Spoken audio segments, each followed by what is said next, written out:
So learned helplessness is a condition in which an individual feels helpless because they cannot escape pain or otherwise aversive stimuli. It plays a fundamental role in the development of depression. Research on learned helplessness has looked at the etiology of depression as well as how we can target treatments towards individuals with depression that experience this symptom. But the US military has also used learned helplessness to torture terrorist suspects post 9/11.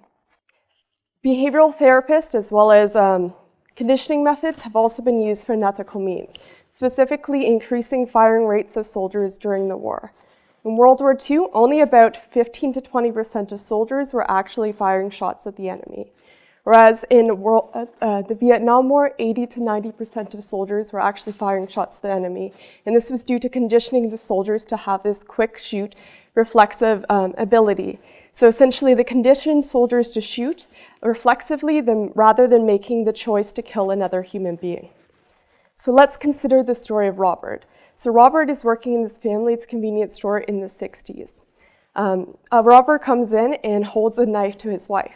He pulls out a gun from underneath the counter, but he is unable to shoot the burglar because he isn't the type of person that is capable of murder that easily. Shortly after, he is drafted into the Vietnam War, and he's trained using psychological methods to shoot at other human beings. So one of the methods used is operant conditioning. So he's conditioned to shoot at pictures of actual human targets rather than bullseyes, as well as he engages in paintball fights where he learns to shoot at anything that moves that isn't wearing a US military uniform. They also use the concept of dehumanization, so essentially they refer to the Vietnamese as gooks, as a level of subhumans rather than referring to them as Vietnamese or people or individuals. They also model destructive behaviors towards the Vietnamese soldiers by watching videos of American officers hurting Vietnamese soldiers. So Robert is sent off to the Vietnam War, and he's sent to remote locations within the deep jungle. One day, he encounters a group of Viet Cong soldiers. He reflexively lets off a few rounds and kills 2 of them. Even though the Viet Cong soldiers were acting menacingly, they lack the in-depth behavioral training that the American soldiers have and are unable to fire as quickly. Robert returns home from the war. Even though his character remains intact, the dead follow him back.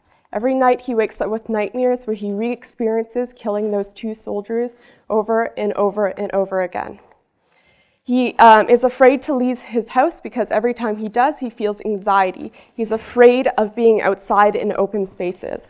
So he begins to avoid the outdoors, boarding himself up in his basement and hiding in there because that's where he feels safe. Some days he feels so dissociated and numb to the world that he can't feel any emotion at all. So Robert is displaying the classical symptoms of PTSD, re-experiencing, arousal, avoidance, as well as dissociation. So Robert is abandoned by the military and left to shepherd his newfound condition alone. So the way that the soldiers were trained in the war substantially increased the impact of war on the Vietnamese civilians as well as the American soldiers. For one, the US was accused of war crimes against the Vietnamese people because a lot of Vietnamese civilians, not just Vietnamese officers and army people, were killed during this war. The most well-known example is the My Lai massacre, where 400 civilians were killed, women, children, and young adults. So these were in a village, and the US soldiers basically came in and massacred everyone. And one of the reasons that researchers postulate that this happened was this reflexive quick shoot ability. So essentially, soldiers were trained to shoot at anything that moved that wasn't wearing a US uniform. So they had a hard time distinguishing between Vietnamese civilians and Vietnamese army individuals, so Viet Cong soldiers. The US soldiers also didn't remain unscathed by this. So essentially, a lot of them came home with PTSD and depression at substantially higher rates than other wars. Specifically, still today, 11% of these soldiers still experience PTSD, and 37% of them have major depressive disorder. So this is substantially higher than the Korean War that happened only 2 years before. So do we blame B.F. Skinner for the atrocities committed in the Vietnam War? He invented those operant conditioning techniques that were used to train the soldiers that ultimately increased the death toll of war. He couldn't have known what would have been done with his inventions, and his inventions were also used for good in pedagogy as well as rehabilitation therapy.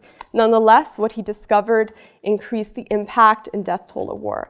But if we're going to hold Skinner responsible, we would have to hold Einstein responsible for the atomic bomb, because he discovered the physics that allowed for the creation of this weapon of mass destruction.